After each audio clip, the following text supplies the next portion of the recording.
मित्रों नमस्कार। गीता ज्ञान की इस यात्रा में मेरे साथ बने हुए सभी सहयात्रियों का मैं अनादि दुबे गीता ज्ञान अंक 21 में स्वागत करता हूं, अभिनंदन करता हूं। तो मित्रों, क्या आपने कभी ये सोचा है कि क्या हमारा ये जो जीवन है वो क्या दो स्तंभों, मृत्यु और जन्म काल के बीच की भाग दौड़ है? क्या आपके मन में कभी ये प्रश्न आया कि जब एक दिन मर ही जाना है, मृत्यु निश्चित है, तो मृत्यु का इतना भय क्यों है? और अपने जिन परिवारजनों को, बच्चों को हम इसी जीवन काल में जाने हैं और जो जीवन एक दिन समाप्त हो जाना है और इस जीवन के बाद क्या होता है हमें कुछ नहीं पता, और उनके लिए हम वो सारे पाप कर्म करने को तैयार हो जाते हैं ताकि उनके आगे आने वाले जीवन में उनको कोई परेशानी ना हो। तो ऐसी जिज्ञासा बहुत जरूरी है आध्यात्मिक उत्थान के लिए। तो इसीलिए भगवत गीता में जो अर्जुन के प्रश्न हैं उन पे ध्यान देना बहुत अनिवार्य है, क्योंकि अर्जुन जो प्रश्न भगवान से पूछते हैं वह आम जन के प्रश्न हैं। तो इसी तरीके से अर्जुन अध्याय 3 के 36वें श्लोक में भगवान से पूछ रहे हैं, अथ केन प्रयुक्तोऽयं पापं चरति पुरुषः अनिच्छन्नपि वाष्णेयबलादिव नियोजितः। अर्थात, हे कृष्ण, तो फिर यह मनुष्य स्वयं न चाहता हुआ भी बलात् लगाए हुए की भांति किससे प्रेरित होकर पाप का आचरण करता है?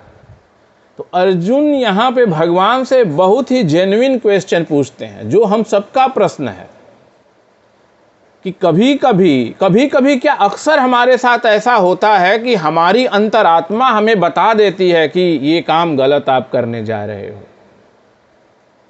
लेकिन हमारी जो इंद्रियां हैं वो इतनी ताकतवर हैं कि हमें बलात् ही पाप कर्मों में लगा कर रखती हैं और हम कर्मों को करने के लिए हम विवश हो जाते हैं। तो उसी बात का उत्तर अब भगवान अर्जुन को देंगे। तो भगवान कहते हैं, काम एष क्रोध एष रजो गुण समुद्भवः महासनो महापाम्पा विद्धये नमिह वैरिणम। श्री भगवान बोले, रजोगुण से उत्पन्न हुआ यह काम ही क्रोध है। यह बहुत खाने वाला अर्थात भोगों से कभी न अघाने वाला और बड़ा ही पापी है। इसको ही तू इस विषय में वैरी जान। तो भगवान कहते हैं कि जो यह रजोगुण से उत्पन्न हुआ यह काम है, काम का मतलब क्या है मित्रों? कामना। तो कामना किन किन चीजों की होती है? हमारी कामना होती है सांसारिक सुख भोग और संग्रह की कामना। इन्हीं चीजों को काम कहते हैं। कभी हमें किसी चीज की कामना हो जाती है, कभी किसी सांसारिक सुख की कामना हो जाती है, कभी धन संग्रह की कामना हो जाती है, कभी पद की कामना हो जाती है, कभी प्रतिष्ठा की कामना हो जाती है। तो ये जो कामनाएं हैं, इन कामनाओं का मित्रों कोई अंत नहीं है। तो भगवान अर्जुन के प्रश्न का उत्तर देते हुए कहते हैं कि हे अर्जुन, जो तुम यह पूछ रहे हो कि हमारा स्वयं पे कंट्रोल नहीं रहता, स्वयं पे नियंत्रण नहीं रहता, इंद्रियां जबरन हमें पाप कर्मों में क्यों लगा देती हैं, तो इसमें जो सबसे बड़ा योगदान है वो किस चीज़ का योगदान है? वो योगदान है कामनाओं का, काम का योगदान है। यह जो काम है यह भोगों से कभी तृप्त होने वाला नहीं है। आप कितना भी भोग करते रहोगे, आपकी एक कामना पूर्ण हुई नहीं, दूसरी कामना जागृत हो जाएगी। तो ये एक अंतहीन प्रक्रिया है। फिर आगे भगवान क्या कहते हैं? धूमेनाव्रियते वह्निर्यथा दर्शो मलेन च यथोल्बेनावृत्तो गर्भस्तथा तेनेदमावृतम। जिस प्रकार धुएं से अग्नि और मैल से दर्पण ढका जाता है तथा जिस प्रकार से जेर से गर्भ ढका रहता है, वैसे ही उस काम के द्वारा यह ज्ञान ढका रहता है। तो भगवान यहाँ पे कह रहे हैं कि कामनाएं इतनी तीव्र होती हैं कि वो हमारे ज्ञान को ढक देती हैं। जैसे धुएं से ढक जाने के बाद हमें फिर कुछ भी दिखाई नहीं देता। जब सर्दियों में कोहरा होता है तो सूरज भी दिखाई नहीं देता, पर सूरज रहता जरूर है पर हमें दिखता नहीं है। कोहरा इतना तीव्र होता है कि वो सूरज के ताप को, सूरज की आंच को ढकने के बाद वो अंतोगत्वा सूरज को पूरी तरह से अदृश्य करने में सफल हो जाता है। तो उसी तरीके से कामनाएं हमारे ऊपर इस तरीके से हावी हो जाती हैं, इस तरीके से नियंत्रण कर लेती हैं कि हमारे ज्ञान को पूरी तरह से ढक लेती हैं। इसके उपरांत भगवान कहते हैं, आवृतम ज्ञानमेतेन ज्ञानिनो नित्यवैरिणा कामरूपेण कौन्तेय दुष्पूरेणानलेन च। और हे अर्जुन, इस अग्नि के समान कभी न पूर्ण होने वाले काम रूप ज्ञानियों के नित्य वैरी के द्वारा मनुष्य का ज्ञान ढका हुआ है। और भगवान कहते हैं ये हवन कुंड की ऐसी अग्नि है ये कामनाएं कि इसमें जितना ही घी डालेंगे वो और प्रज्वलित होती चली जाएंगी, और प्रज्वलित होती चली जाएंगी। तो इनको कामनाओं को रोकना संभव नहीं है। तो संभव क्या है?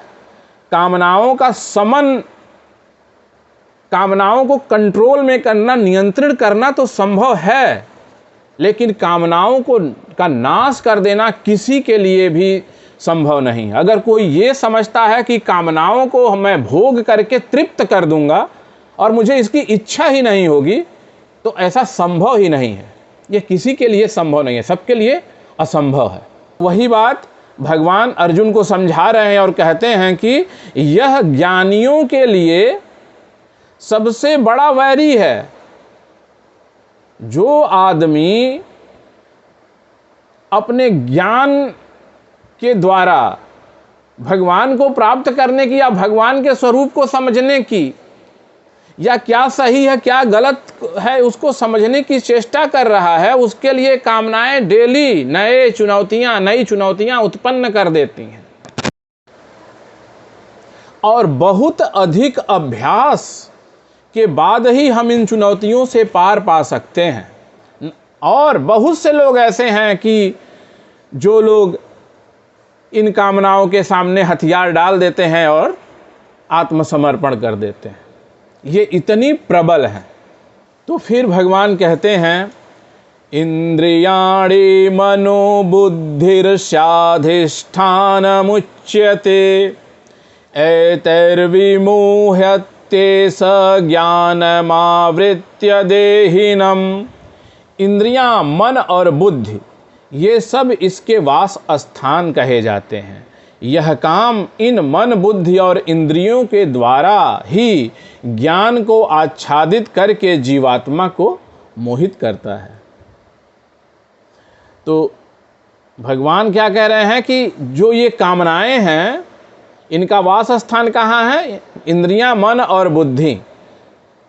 तो इंद्रियां सबसे पहले क्या करती हैं कि विषयों के प्रति आकर्षित होती हैं, विषयों से संयोग करना चाहती हैं। और उसके बाद जब इंद्रियां विषयों से संयोग करना चाहती हैं तो फिर मन उनकी कामनाओं में लग जाता है। हमारा जो मन है फिर वो विषयों की कामना करने लगता है कि हमें ये चीज़ मिलनी चाहिए, हमें ये चीज़ मिल जानी चाहिए। और फिर बुद्धि क्या करती है? फिर बुद्धि उन कामनाओं की पूर्ति के लिए प्लानिंग करना शुरू कर देती है। तो ये जो तीनों तिकड़ी हैं ये मिल के काम करती हैं। इसलिए भगवान कहते हैं कि जो कामनाओं का वास स्थान है वो इंद्रियां, मन और बुद्धि हैं। तो जो कामना है वो इन्हीं तीनों के ऊपर इतनी प्रभावी हो जाती है कि इनको वो धुएं के समान ढक देती है और फिर वो जीवात्मा को मोहित कर लेती है। फिर मानव जो है कामनाओं के वशीभूत होकर ही कर्म करने लग जाता है। फिर आगे भगवान कहते हैं, तस्मात् त्वमिन्द्रियाण्यादौ नियम्य भरतर्षभ पाप्मानं प्रजह्योनं ज्ञान विज्ञान नाशनम। इसलिए हे अर्जुन, तू पहले इंद्रियों को वश में करके इस ज्ञान और विज्ञान का नाश करने वाले महान पापी काम को अवश्य ही बलपूर्वक मार डाल। तो भगवान अब अर्जुन को फाइनल सलाह देते हैं और कहते हैं कि और कोई चारा है नहीं, चारा बस एक ही है कि तुम इन ज्ञान विज्ञान का नाश करने वाले ये जो काम है इनको बलपूर्वक मार डालो। और वो उनको मारने के लिए क्या करना पड़ेगा? इंद्रियों को वश में करना पड़ेगा। इंद्रियों को वश में किए बगैर हम कामनाओं को मार नहीं सकते। और मित्रों, बहुत से लोग ये कहेंगे ना कि कामनाओं को मारना असंभव है। तो बात सही है, असंभव नहीं तो असंभव के समान तो है ही। तो इसका भी एक तरीका है। तो हमें क्या करना चाहिए कि अगर हम अपने कामनाओं को वश में करना चाहते हैं तो हमें कैसे काम करना है, उसका भी एक उपाय है। तो हमें शरीर निर्वाह मात्र की आवश्यक कामनाओं को तो पूरा कर लेना चाहिए, उसमें कोई बुराई नहीं। हमें खाना चाहिए, हमें पीना चाहिए, हमें रहने के लिए मकान चाहिए, ये साधारण जो चीज़ें हैं वो तो हमें कर लेना चाहिए, ये कोई बहुत बड़ी बात नहीं है ना। इसको कोई कामना की कैटेगरी में हमको इतना बड़ा रखना भी चाहिए। दूसरा, जो कामना व्यक्तिगत एवं न्याय युक्त हो और जिसको पूरा करना हमारी सामर्थ्य से बाहर हो, तो उसको जो है ना भगवान के ऊपर छोड़ देना चाहिए। कि हमें कोई ज़रूरी चीज़ लग रही है जो हमें बहुत ज़रूरी है और हम चाहते हैं कि अगर ये चीज़ हमारे पास आ जाए तो हम कुछ बेहतर जीवन में कर पाएंगे। जैसे किसी के पास मान लीजिए कि स्कूटर है, वो एक छोटी कार खरीदना चाहते हैं, पैसे नहीं है उनके पास, तो ज़्यादा उसके चक्कर में पड़ने की जरूरत नहीं, भगवान के ऊपर छोड़िए उसको, अपना कर्म करते रहिए। और क्या है, दूसरों लोगों की जो छोटी छोटी कामनाएं हैं और जो शास्त्र विहित कामनाएं हैं, ऐसा नहीं कि आप किसी को शराब पिलाने लगिए कि हम कामना पूरी कर रहे हैं, ऐसा नहीं है। जो छोटी छोटी कामनाएं जो लोग गरीब तबके के लोग हैं, जो नहीं, उनके लिए दिवाली पे मिठाई खरीदना भी एक कामना है और वो पूरी नहीं कर पाते हैं, तो वो चीज़ें आप कीजिए। तो दूसरों की कामनाओं को पूरा करने से कामना त्याग की इच्छा मन में उत्पन्न होती है। और उसके बाद उपयुक्त तीनों प्रकार की कामनाओं के अतिरिक्त अगर कोई कामना उत्पन्न होती है तो उन विचारों को तुरंत ही मिटा देना चाहिए। तो एक बात तो अब ये स्पष्ट है कि एक बार कामनाओं का त्याग तो संभव है, परंतु कोई ये चाहे कि भोग करके मैं कामनाओं को तृप्त कर दूंगा तो वो बिल्कुल ही असंभव बात है, वो संभव हो ही नहीं सकता। तो तुलसीदास जी ने विनय पत्रिका में कहा है, बुझे न काम अगन तुलसी कहूँ, विषय भोग बहु घीते।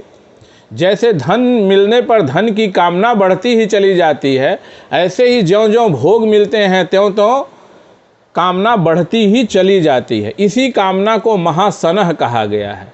और ये जो कामना है यही सारे पापों की जननी है। चोरी, डकैती, बलात्कार, जितने भी महान पाप कर्म हैं उन सब की जननी ये कामनाएं हैं। इसीलिए इसको महापाम्पा भी कहा गया है। तो मित्रों अब आगे बढ़ते हैं, देखते हैं भगवान क्या कहते हैं। इंद्रियाणि पराण्याहुरि इंद्रियेभ्यः परं मनः मनसस्तु परा बुद्धिर्यो बुद्धेः परतस्तु सः। इंद्रियों को स्थूल शरीर से पर यानी श्रेष्ठ, बलवान और सूक्ष्म कहते हैं।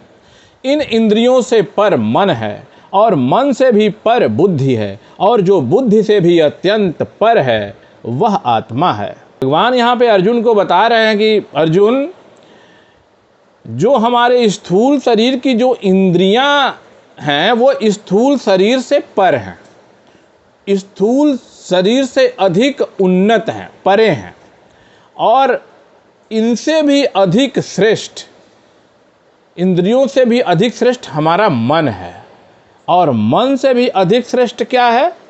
हमारी बुद्धि है, और बुद्धि से भी अधिक श्रेष्ठ जो है वो हमारी आत्मा है। और फिर आगे भगवान क्या कहते हैं?